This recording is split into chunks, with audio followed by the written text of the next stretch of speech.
نوجوانوں یاد رکھیے گا، آپ کو جانا ہے جائیے، لیکن اس واقعے کو سن کر ضرور جائیے گا جو میں سنانے جا رہا ہوں۔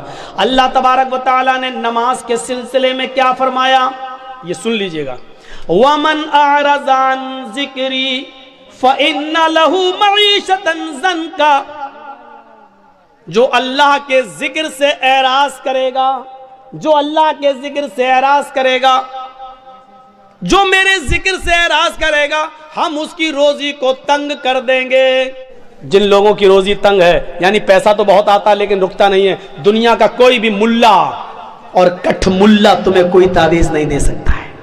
آتا تو بہت ہے پیسہ ہمارے پاس، ایک دن میں ہمارے پاس 50-50 60-60 80-80 ہزار روپے آ رہا ہے، لیکن شام ہونے سے پہلے سب ختم ہو جاتا۔ مولانا ہاں کیا بات، برکت نہیں ہو رہی پیسے میں، کوئی دعا دے دو۔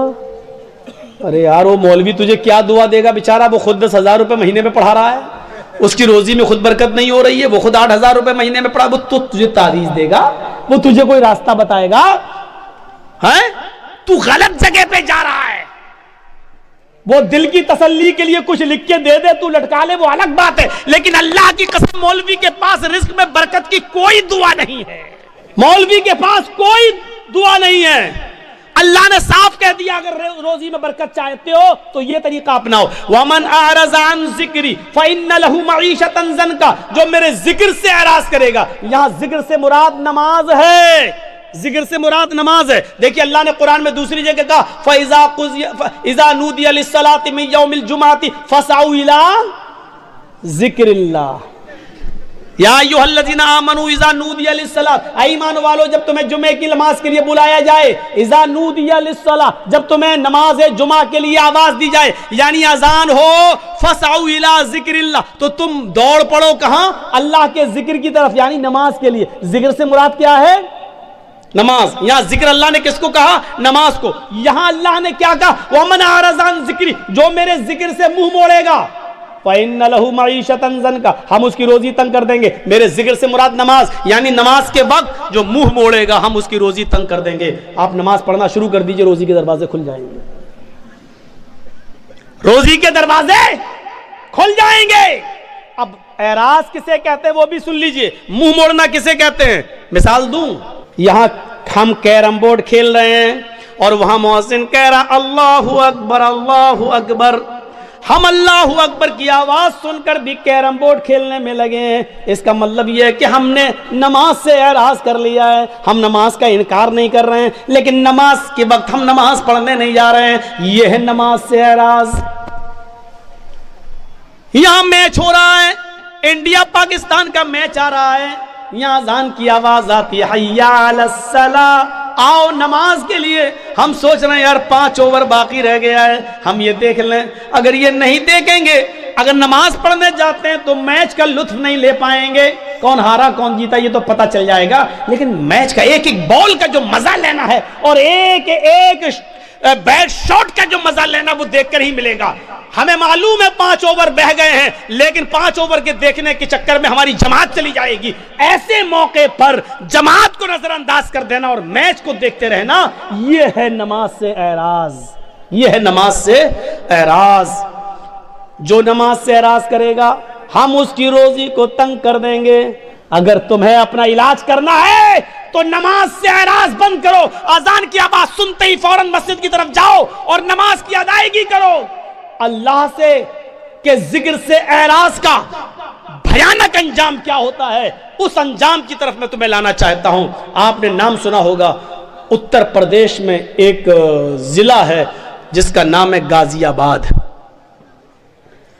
بائی روڈ جب آپ غازی آباد سے دلی جائیں گے، بائی ٹرین کی بات نہیں کر رہا ہوں میں، بائی روڈ جب آپ غازی آباد سے دلی جائیں گے تو غازی آباد اور دلی کے بیچ میں ایک قصبہ پڑتا ہے جس کا نام ہے لونی، جس کا نام ہے لونی۔ مسلمانوں کی اکثریت یہاں رہتی ہے، مسلمان زیادہ اس بستی میں رہتے ہیں اور سب اللہ کا شکر ہے زیادہ تر دولت مند، پیسے والے اور بڑی بڑی کوٹھیوں کے مالک۔ سن 1995 کی بات میں بتا رہا ہوں، 1995 کی، سنیے اللہ کے ذکر سے اعراض کا نتیجہ کیا ہوتا ہے. اللہ کا ذکر سے نماز سے کہ وقت جو نماز نہیں پڑھتا ہے تو اس سے منہ موڑنے کا نتیجہ کیا ہوتا ہے ذرا سنیے گا آپ. سن 1995 کے اندر 1995 کے اندر اس گاؤں کے اندر 2 سگے بھائیوں کی شادی ہونے والی تھی. 2 سگے بھائیوں کی بارات لونی سے ہٹ کر ایک دوسرے گاؤں میں جانا تھی اور لڑکیاں دونوں اسی گاؤں کی تھیں. ایک ساتھ بارات جانا تھی. ایک لڑکے کی بارات اس لڑکی کی یہاں, دوسرے لڑکے کی بارات دوسری لڑکی کی یہاں جانا تھی. گاؤں ایک ہی تھا اور بارات دونوں کی ایک ساتھ جانا تھی. صرف نکاح سے ایک دن پہلے ان 2 امیر باپ کے بیٹوں نے, ان دونوں بیٹوں نے سوچا کیوں نہ ہم اپنے یار اور دوستوں کو بلا کر آج کی رات کو رنگین کر لیں اور ڈانس کروا لیں, ناچ کروائیں, گانے سے ہم اپنی محفل کو سجائیں. تو ان لوگوں نے دلی جا کر, دونوں بھائیوں نے دلی جا کر دلی سے کچھ طوائفوں کو پیسہ دیا اور پیسہ دے کر ان کو رات بھر گانے کے لیے اور ناچنے کے لیے وہاں سے بک کر لیا اور ان کو لے آئے. ان دونوں بھائیوں کی گاڑی آگے آگے چل رہی ہے اور طوائفوں کی گاڑی پیچھے پیچھے چل رہی ہے. لونی آ جاتی ہے, عشاء کی نماز ہو چکی ہے, محفل سج گئی ہے, یار دوست بھی آ گئے ہیں, پورے گھر کے اندر دوست بھرے پڑے ہیں. دلی سے جو طوائفیں آئی تھی انہوں نے اپنا کارکرم شروع کر دیا. کارکرم شروع ہو گیا, ناچ شروع ہو گیا, گانا شروع ہو گیا. طوائفوں نے اپنے ٹھمکے دکھانا شروع کر دیا, اپنی کمر مٹکانا شروع کر دی. گانے میں ایک سے ایک بے شرم و بے حیا گانے گانے لگے. یہ دونوں بھائی اور ان کے یار دوست مزے لے لے کر اس رات کا مزہ لے رہے ہیں. ان طوائفوں کے چھلکتے ہوئے جسم اور ان کی کمر کے مٹکنے کا اور ٹھمکوں کا آنند لے رہے ہیں. رات کب گزر گئی پتہ نہیں چلا, رات کب گزر گئی پتہ نہیں چلا. صبح فجر کی آذان کی آواز آنے لگتی ہے, اللہ اکبر اللہ اکبر اللہ اکبر اللہ اکبر. ان دونوں بھائیوں کے مکان سے کوئی 200-300 میٹر کی دوری پر مسجد ہے اور اس مسجد سے ایک مؤذن اذان دے رہا ہے. اس کی اذان کی آواز اس گھر میں بھی آ رہی ہے جہاں ناچ و گانا ہو رہا ہے. ان طوائفوں نے جب اذان کی آواز سنی تو اپنے پائلوں کی چھنکار روک دی, اپنے کمر کا ٹھمکا چھوڑ دیا. وہ تھوڑی دیر کے لیے اذان کو سنتی ہیں اور خاموش ہو جاتی ہیں. ان دونوں بھائیوں نے دیکھا کہ ان طوائفوں نے ناچنا چھوڑ دیا, انہوں نے گانا چھوڑ دیا, یہ سیدھی کھڑی ہو گئی ہیں. ان طوائفوں کے کھڑے ہو جانے سے اور خاموش ہو جانے سے ان دونوں بھائیوں کو بہت غصہ آیا. دونوں بھائیوں نے ان طوائفوں سے کہا, کیا ہوا, رک کیسے گئی ہو, یہ ٹھمکے دکھانا, ناچنا اور گانا تم نے بند کیسے کر دیا. ان طوائفوں نے کہا, صاحب یہ اذان کی آواز آ رہی ہے, اذان کی آواز آ رہی ہے, اذان کے احترام کی وجہ سے میں رک گئی ہوں. ان بھائیوں نے کہا, کیوں رکی ہو, نہیں ناچ گانا شروع کرو. ان طوائفوں نے کہا, دیکھیے صاحب ہم بھلے ہی گناہگار ہیں, ہم بھلے ہی مجبوری میں اپنے جسم کی نمائش کرتے ہیں اور ناچتے ہیں اور گاتے ہیں, لیکن اس کا یہ مطلب نہیں ہے کہ اذان کی آواز کا بھی ہم احترام نہ کریں. اتنا تو ہم مانتے ہیں, اتنا تو ڈر ہمیں بھی ہے. صاحب تھوڑی دیر کی تو بات ہے, اذان ہو جانے دیجئے, اس کے بعد ہم ناچنا اور گانا شروع کر دیں گے. ان دونوں بھائیوں نے جو جواب دیا وہ سنیے. ان دونوں بھائیوں نے جو جواب دیا وہ جواب یہ تھا,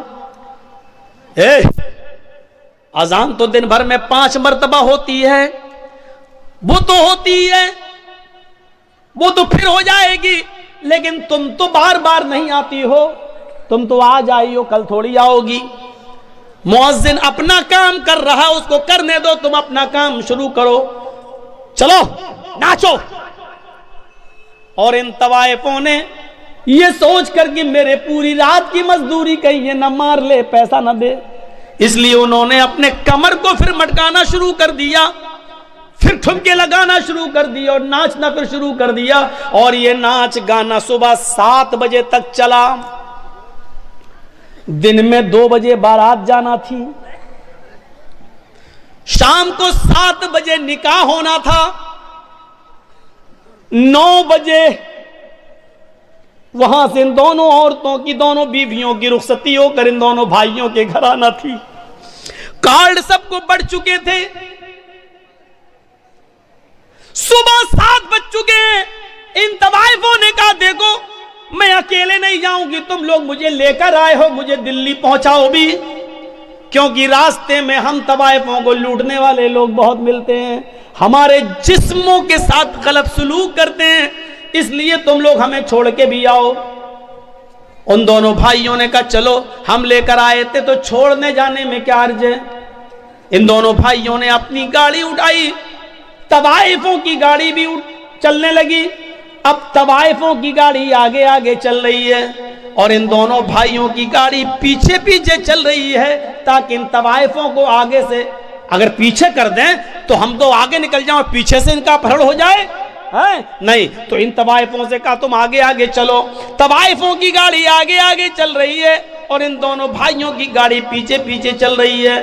سردیوں کے دن ہیں، کوہرا بہت پڑ رہا ہے، سامنے سے ٹرک آ رہا ہے، سامنے سے ٹرک آنے کی وجہ سے طوائفوں کے ڈرائیور نے تھوڑا سا کراس کیا اور گاڑی کو نکال لیا، لیکن ان دونوں بھائیوں کے ڈرائیور نے شراب پی رکھی تھی، رات بھر شراب کا جام پیتا رہا اور ناچ و گانا دیکھتا رہا، یہ صحیح سے کراس نہیں کر پایا اور آنے والے ٹرک نے اتنی زور سے دھکا مارا ان دونوں بھائیوں کی گاڑی میں کہ گاڑی جمپنگ کرتے ہوئے 25-30 فٹ دور جا کے گرتی ہے اور بالکل دھوست ہو جاتی ہے، بالکل ختم ہو جاتی ہے۔ جب ان دونوں بھائیوں کی لاشوں کو نکالا گیا تو اللہ کی قسم پہچان میں نہیں آ رہا تھا کہ بڑے بھائی کی لاش کون سی ہے اور چھوٹے بھائی کی لاش کون سی ہے۔ ڈرائیور بھی مرا اور ان دونوں بھائیوں کی لاشیں وہیں پر بکھر گئیں۔ کپڑوں سے کچھ اعضاء کی پہچان ہوتی ہے، پوسٹ مارٹم کے بعد ان کی لاش گھر آتی ہے۔ باپ کے اوپر جوان بچوں کی موت کتنا بڑا حادثہ ہوتی ہے، یہ تو وہی جانتے ہیں کہ جن کے جوان بچے جن سے چھین لیے جائیں، ہم اور آپ اس کا اندازہ نہیں کر سکتے ہیں۔ میرے بھائیو، اب لاش کہیں بدبو نہ دینے لگے، اس لیے حکم ہوتا ہے کہ عشاء کی نماز کے بعد ان کو دفنایا جائے گا، ان کی مٹی ہوگی، لاش کہیں بدبو نہ دینے لگے۔ سوچئے ذرا تھوڑی دیر کے اندر کتنا منظر بدل گیا ہے۔ ابھی تھوڑی دیر کے بعد آج ہی کے دن ان کو نہلا دھلا کر نئے کپڑے پہنا کر میرے بھائیوں ان کو بارات لے کر لڑکیوں کے گاؤں میں جانا تھا، لیکن اب تھوڑی دیر کے بعد نہلا دھلا کر ان کو لڑکیوں کے گاؤں میں نہیں بلکہ قبرستان لے جایا جائے گا۔ تھوڑی دیر میں کتنی چیزیں بدل گئی ہیں۔ آئے شراب پینے والوں، آئے جوا کھیلنے والوں، کرکٹ بورڈ میں مست رہنے والوں، کرکٹ میں کھیل کھیل کر اپنی جوانی برباد کرنے والوں، لہو و لعب میں پڑنے والوں، 12 اور 1 بجے تک یوٹیوب پر گندی گندی چیزیں دیکھنے والوں، مووی دیکھنے والوں، ذرا سوچو تو صحیح ان نوجوانوں کی حیثیت کیسی بدلتی ہے۔ ابھی ان کو بارات لے کے جانا تھا لڑکیوں کے گاؤں میں، لیکن اب ان دونوں بھائیوں کا جنازہ جا رہا ہے میرے پیارے ساتھیوں قبرستان کی طرف۔ ابھی یہ لڑکے ساتھ میں 300 اور 400 باراتی لڑکی کے گاؤں میں جانا تھے، 300 اور 400 لوگوں کے ساتھ ان دونوں نوجوانوں کو لڑکی کے گاؤں میں جانا تھا، لیکن اب یہ 300 اور 400 لوگ لڑکی کے گاؤں میں کے بجائے اب جنازے میں جا رہے ہیں۔ حیثیت دیکھو، ابھی ان دونوں لڑکوں کو سسرال سے آئے ہوئے کپڑے پہننا تھے، نئے کپڑے پہن کر بارات میں جانا تھا، لیکن اب ان دونوں لڑکوں کے جسموں پر سسرال سے کپڑے نہیں بلکہ سفید رنگ کا کفن پہنا کر ان کو قبرستان کی طرف لے جایا جا رہا ہے۔ میرے بھائیوں، حیثیت بدل گئی۔ یہ نماز کے وقت ان لوگوں نے طوائفوں کے ناچ کو منہ چلا کے کہا ناچو ناچو، مؤذن تو